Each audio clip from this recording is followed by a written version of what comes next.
Selamat siang, bertemu lagi bersama kami dalam acara Viral News. Masih bersama saya, Roni Manggolo Patikawa, dan mitra saya, Dila Barbara Kaban. Seperti biasa, Viral News akan membacakan berita-berita terviral, terpercaya, dan terupdate tentunya. Ya, khususnya untuk Kepulauan Riau. Berita pertama akan dibacakan oleh Dila. Oke, untuk berita pertama dari batampost.co.id. Kota Batam level 1, Wakil Wali Kota tetap taati prokes. Batampost.co.id. Wakil Wali Kota Batam Amsakar Ahmad bangga atas komitmen bersama semua pihak dalam menangani pandemi COVID-19. Terlebih saat ini Kota Batam secara resmi telah berstatus level 1. Amsakar mengatakan tren penanganan yang baik ini harus dipertahankan hingga Kota Batam terbebas dari pandemi COVID-19. Kata dia, dalam praktiknya Pemko Batam dengan Forkopimda terus berkoordinasi untuk menekan pandemi COVID-19. Masyarakat juga harus terus berperan, tetap taati prokes, pakai masker, jaga jarak hingga sukseskan vaksinasi. Kita harus syukurin penanganan COVID-19 semakin baik. Sekarang level 1 dan jangan sampai kita biarkan naik level lagi, harap dia. Ia menjelaskan pemerintah bersama TNI Polri tidak hanya fokus pada penanganan dan pencegahan, namun juga membantu masyarakat yang terdampak. Berdasarkan data tim gugus tugas COVID-19 diketahui pada Selasa 19 Oktober 2021 tidak ada penambahan pasien atau 0 kasus COVID-19. Secara keseluruhan total jumlah pasien COVID-19 di Kota Batam mencapai 25.814 orang dengan rincian 24.962 orang dinyatakan sembuh, 840 orang meninggal dunia dan 12 orang dalam perawatan. Dari jumlah tersebut 7 orang menjalani isolasi mandiri, 2 orang dirawat Rumah Sakit Awal Bros, 1 orang RSUD Embung Fatimah dan 2 orang di RS Elizabeth Kota Batam. Sementara 6 kecamatan lainnya masih zona kuning, yakni Batu Aji, Bengkong, Galang, Lubuk Baja, Batam Kota, dan Nongsa. Oke, jadi untuk Batam sudah level 1, udah nggak level 2 lagi. Alhamdulillah, level 1. Tapi tetap harus menjaga prokes karena nggak mau lah naik level lagi ya kan. Ya. Nanti kalau naik level lagi Seperti yang kau bilang kemarin. Apa tuh? Nol cash. Nol cash ya. Berarti ada beberapa wilayah di Batam ini udah nol cash. Nol cash. Jadi nggak ada yang cash. Rata-rata semua kredit. Iya, kredit. Ya, di leasing masing-masing. Jangan lupa bayar utang leasingnya. Berarti perusahaan-perusahaan udah harusnya buka ya? Udah buka. Di Batam seharusnya udah mulai membaik. Ya. Apalagi mal-mal yang mau buka, silakanlah dibuka biar pengangguran itu berkurang. Pengangguran berkurang. Karena kayaknya tapi mall kan udah buka memang. Memang udah buka, kan ada mall yang baru yang belum dibuka. Mall itu belum jadi. Udah jadi. Belum yang buka. di depan Aimat itu udah jadi tuh. Kemarin udah sempat ada lowongan kerja di situ. Oh, berarti belum ada karyawannya. Makanya belum buka. Gak ada urusannya sama. Gak ada urusannya sama level 1. Orang karyawan belum ada, makanya belum buka.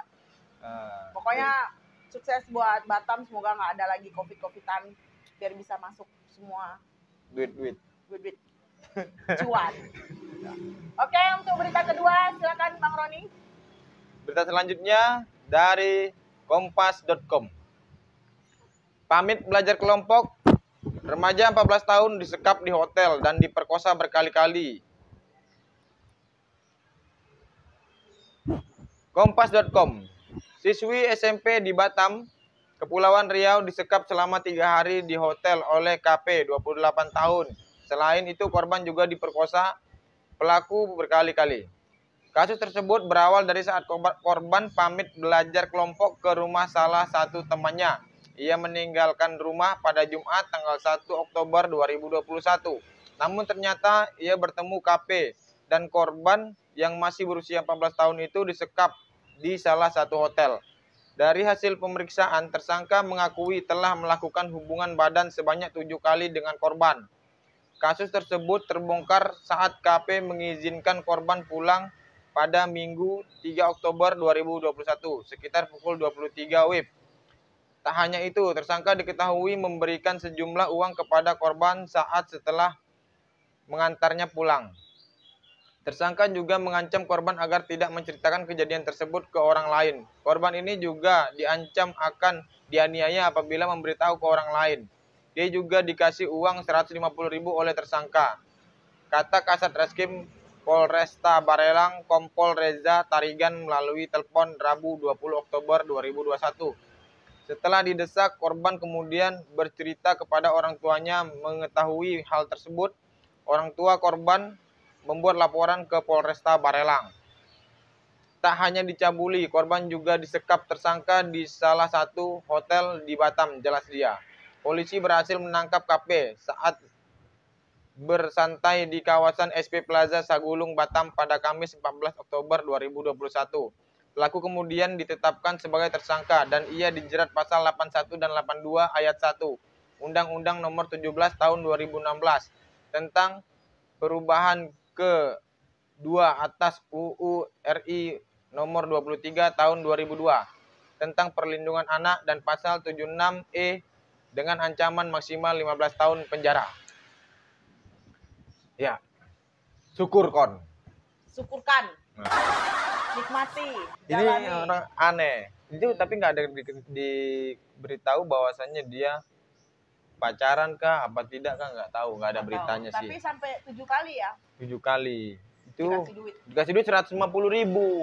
Makanya dia diculiknya anak itu, nggak cukup uangnya kalau jajan di luar. Iya, kalau jajan di luar kan lebih dari 150. Jadi makanya diculik, biar dikasih 150.000, nggak modal. Makanya itu anak-anak kan akhirnya yang ditangkap kan. Ya, Betul kena lah. pasal kan. Kena pasal Cuma kan. 15 tahun penjara Pak, loh. Itu Pak lama. Cik bilang jangan. Jangan. Coba aja jajan di BCA.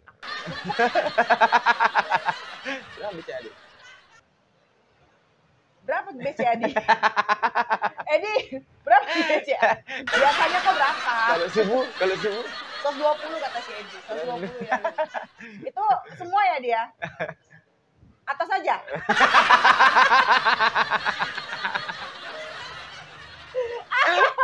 Oke, itu sebenarnya informasi yang sangat berguna ya. buat orang-orang yang seperti orang ini Iya, tadi. daripada culik-culik kayak gini kan. KP, jangan diculik. 15 tahun gitu. Akhirnya masuk 15 tahun penjara, dua pasal kan kena kan. Nah, perlindungan anak sama ya itulah tadi pasalnya satu lagi. Tapi lu ya tetap menangan dia, Bang. Apa benar? 7 kali. Kalau dia ke BCA kan 7 kali 120 kan lumayan juga. Iya, tapi habis 7 kali nyabun di penjara. Oh iya juga. 15 tahun.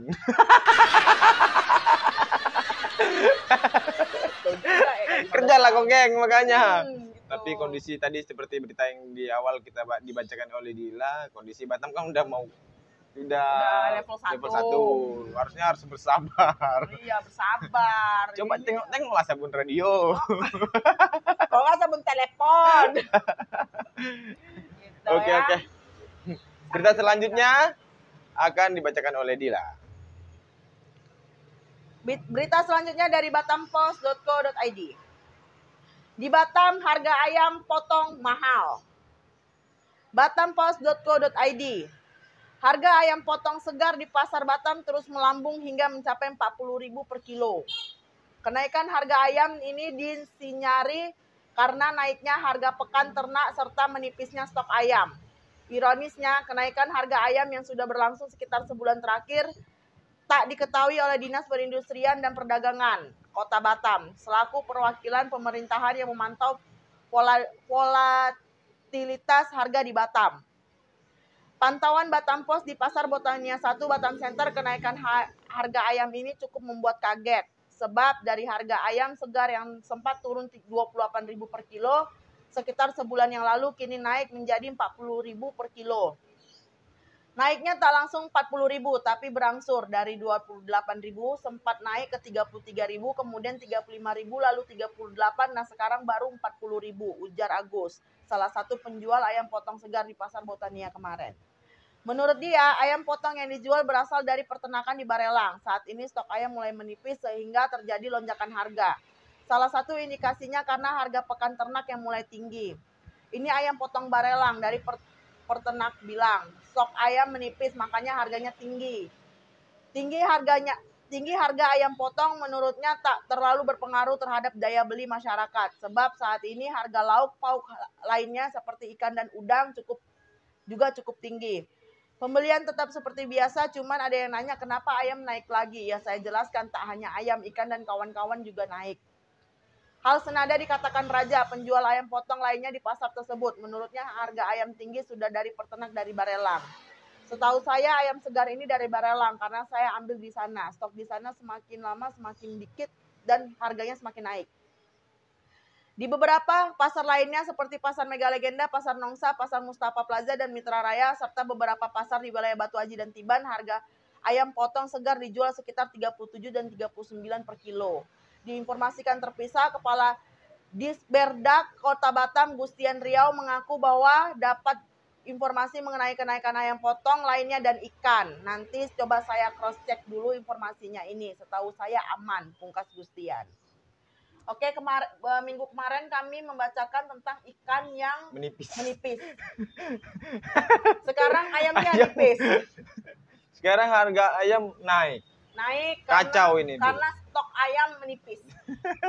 Ini kan stok ayam yang di peternakan di Barelang ya, Bang. Coba cari yang di peternakan Nagoya. Itu ayam apa?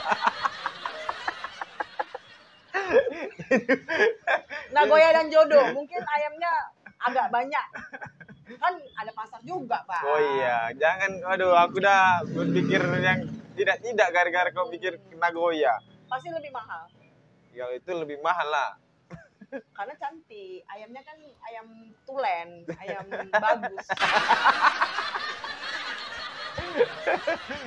Tapi ini kacau nih, kalau kacau, Bang. Udah ikan nipis, ayam menipis. Ayam udah kayak ikan nipis.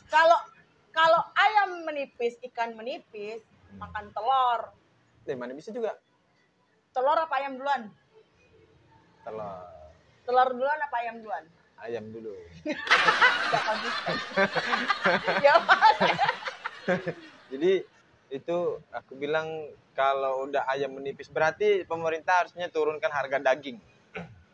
Oh ya betul. Kalau harga ayam boleh naik, harga ikan boleh naik. Tadi ikan beserta kawan-kawan. Jadi dijelaskan bukan hanya ikan dan ayam. Bukan hanya ayam. Bukan hanya ayam, tapi ikan dan kawan-kawan. Aku nggak ngerti kawannya siapa. Ikan dan kawan-kawan harganya naik. Iya, harganya naik.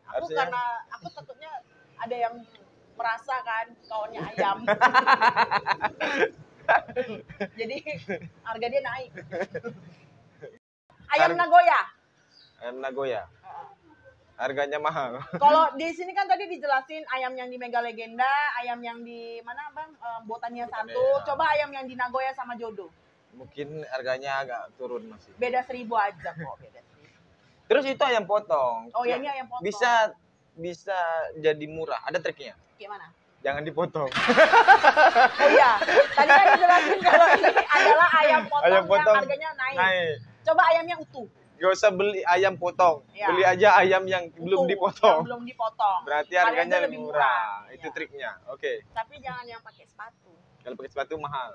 Mahal sepatunya. Nggak ditimbang dia. Jadi dia apa? Hitung bulat. Ya hitung bulat ya. Iya. Tengok dari jauh gitu ya kan. Kayak aku nggak gitu. Oke, untuk berita selanjutnya dari Bang Roni, silakan Bang.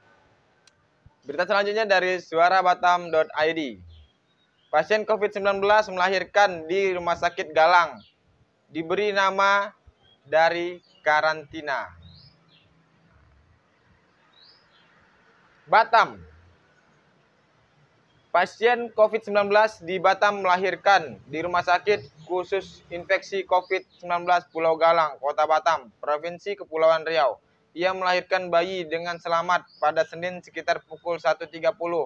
Wanita melahirkan itu merupakan seorang pekerja migran Indonesia. Bayinya lahir pukul 1.30 dalam keadaan sehat dengan berat 3.000 gram dan panjang 49 cm pada 18 Oktober 2021 di ruang karantina A RSKI Galang pukul 1.30 WIB.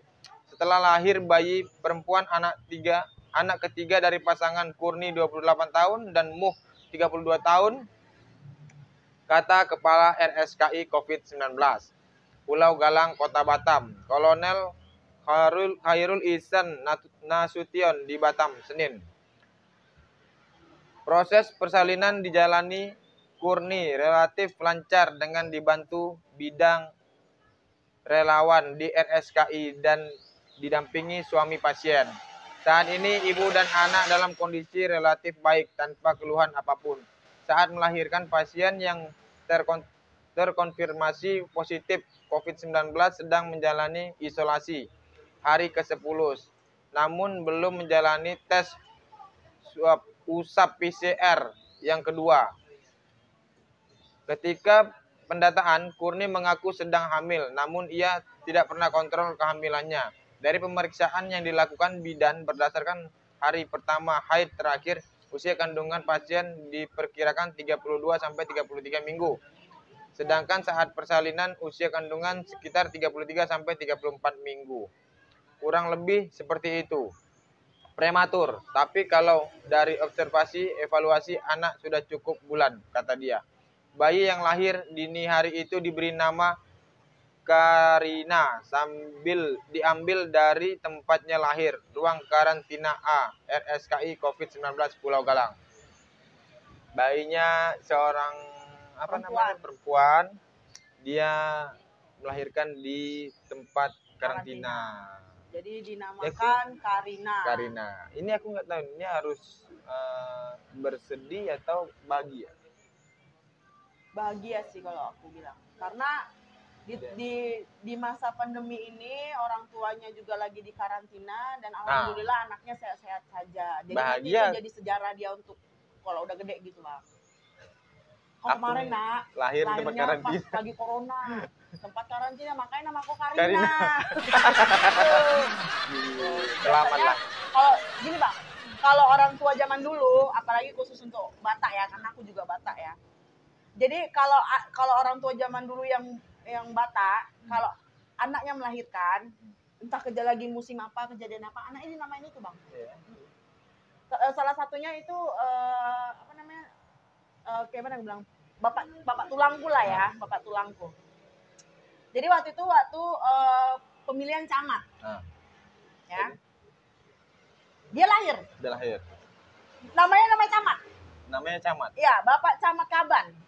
Iya. Dan termasuk bapakku juga. Banjir ada berarti nama banjir? Ya mungkin ada. Pas lagi banjir dilahirin namanya banjir. Bisa jadi ada, tapi aku belum ketemu sih. Tapi ada temanku SMP, dia marga Panjaitan, namanya sopan santun. Ya, namanya bagus namanya itu. Jadi temanku ada yang SMP dipanggil sopan santun. Nama lengkapnya Sopan Santun Panjaitan.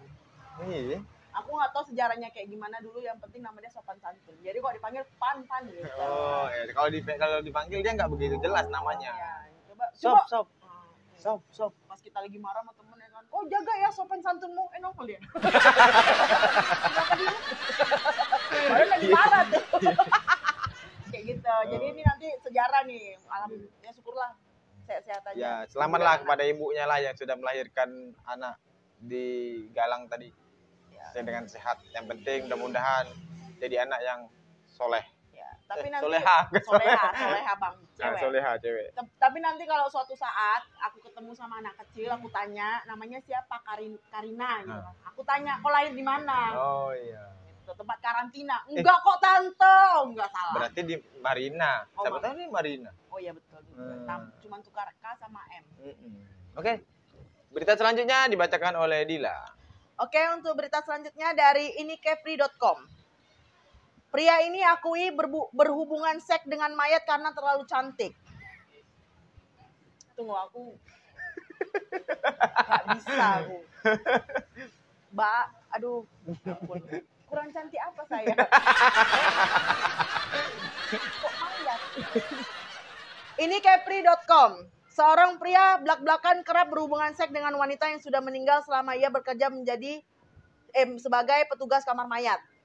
Pria dari negara Kenya ini mengaku tidak bisa menahan diri ketika pertama kali melakukan karena mayat wanita yang dia tangani terlalu cantik. Stephen Samarintan sekarang sudah berhenti dari pekerjaannya. Dia berterus terang tentang kebiasaan buruknya itu dalam sebuah wawancara dengan KDR TV yang dilansir Sputnik News Jumat 15 Oktober 2021. Selama wawancara, Stephen berbicara tentang bagaimana ia akhirnya bekerja di kamar mayat pribadi di kota Eldoret setelah menerima tawaran pekerjaan dari seorang teman dan pada awalnya tidak menyadari pekerjaan seperti apa yang menunggunya. Saya polos dan membutuhkan pekerjaan. Saya putus asa, katanya. Mereka menyuruh saya bekerja untuk hari pertama dan dari sini usaha saya akan menentukan bagaimana saya akan dibayar, katanya. Seperti yang dijelaskan Stephen, kesadaran tentang di mana dia akan bekerja awalnya membuatnya takut, tetapi rekan-rekannya memberinya beberapa ganja campuran sebagai rokok yang membuatnya tenang.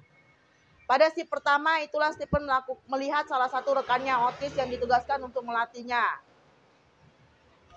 beradegan lincah dengan mayat. Menurut laporan media tersebut, Otis ditugaskan untuk melatih Stephen bagaimana menjalankan tugasnya. Sekitar tengah malam, Stephen melihat Otis memakai kondom dan menyelesaikan urusannya dengan tubuh yang indah. Dia kemudian mendesaknya untuk mencobanya, mengatakan itu baik dengan berhubungan seks normal. Bunyi laporan media tersebut. Stephen awalnya terkejut, namun dia akhirnya menjadi akrab dengan latihan tersebut dan tidur dengan mayat pertamanya setelah jasad wanita muda India yang cantik dibawa ke kamar mayat dan tidak bisa menahan diri.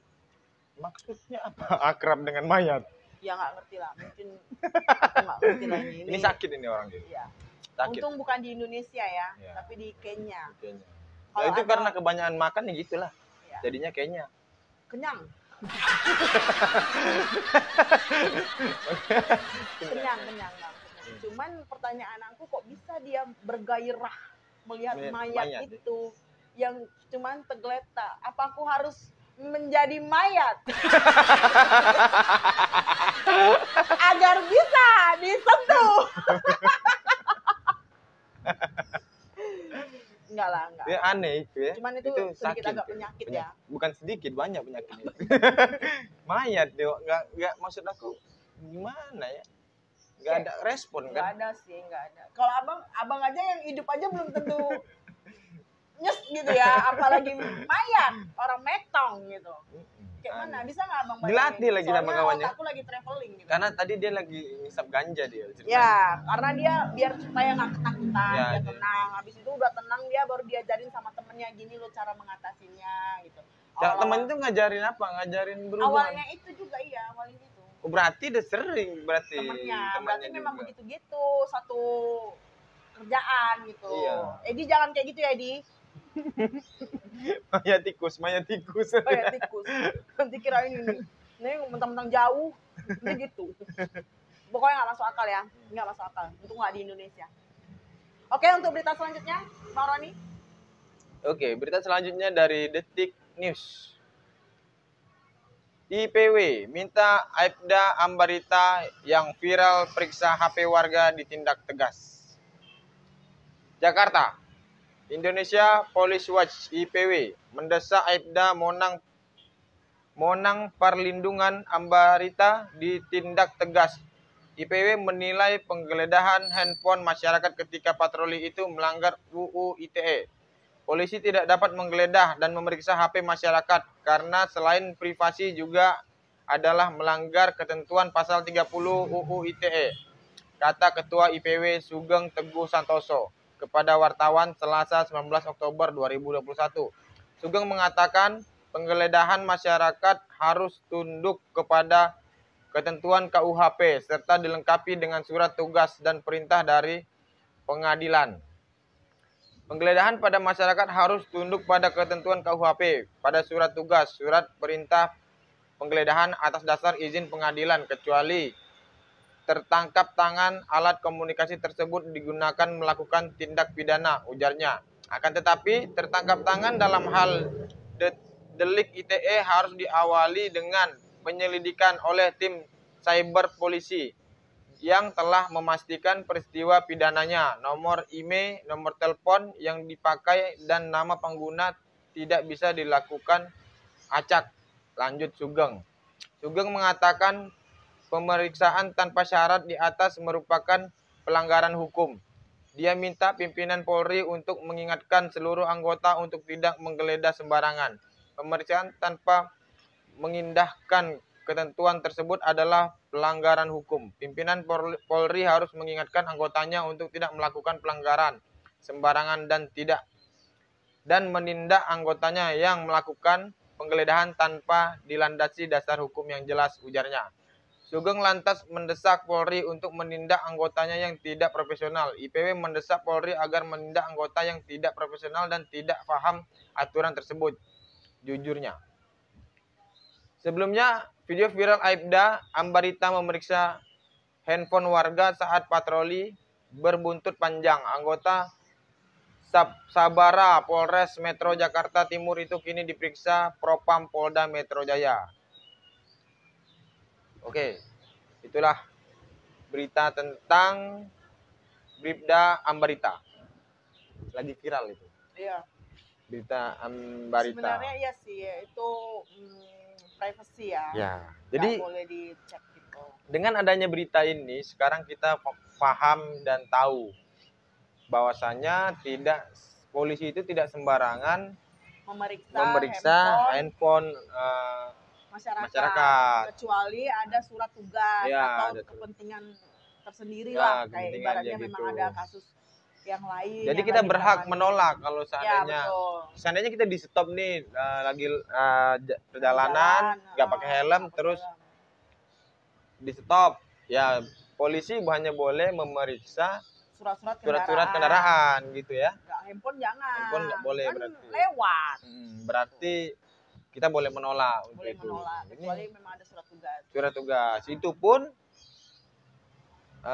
aku baca lah ya, yang boleh memeriksa, aku ada baca juga beritanya, yang boleh memeriksa itu tuh adalah penyidik. Ya. Karena itu adalah salah satu SOP dari penyidik. Iya. Itu Memang tugas iya, Bang. penyidik ya kan. Iya. Itu pun penyidik pun memeriksa setelah tadi ini di sini setelah sudah menjadi tersangka. Iya. Iya kan? Sudah ada jalannya lah gitu. Udah tersangka baru bisa dicek. Jadi kita boleh menolak, intinya gitulah. Dengan adanya berita ini kita harus paham. Kita udah jadinya lebih paham bahwasanya kita bisa menolak permintaan polisi untuk memeriksa handphone. Kalau tas gimana ya, tas? Tas boleh, Bang. Tas boleh. Tas kan boleh, ibaratnya kan ya ada apa yang dibawa, jog gitu. Kalau handphone kan emang privacy, Bang. Oh, handphone nggak boleh. Tapi nggak tahu juga lah ya, kadang-kadang ada juga yang menolak. Menolak Kalau juga. aku sih nggak mau diperiksa tas, periksa aja deh, Bang. Handphone deh, nomor abang dulu. Gitu. Gitu. Kalau abang nggak kasih nomor handphone abang, Oh, nggak tak mau boleh. kasih. Gitu ya. Nah, kalau aku sih minta nomor rekening gitu. Bang, gimana-mana handphone dulu baru nomor rekening. Kok langsung frontal nomor rekening? Tadi tuh ngapain polisi sama kok nggak minta nomor rekening? Curiga nanti polisi ngapain kalian Ini berdua? memang pria apakah? Pria apakah ini gitu? Nah, ya. Ya, jadi begitulah informasi yang kita dapatkan hari ini. Ya, betul. Berita-berita yang terupdate, terviral hari ini. Dan terpercaya. Dan karena terpercaya memang dari ada website dan berita-berita yang sudah sangat terpercaya lah tentunya. Ya. Untuk candaannya itu hanya hiburan semata, itu hanya bercanda. Mohon maaf. Mohon maaf. Jika ada salah-salah kata, jangan lupa klik tombol subscribe, like dan komen komen. dan bagikan ke sosial media yang kalian punya. Assalamualaikum warahmatullahi wabarakatuh.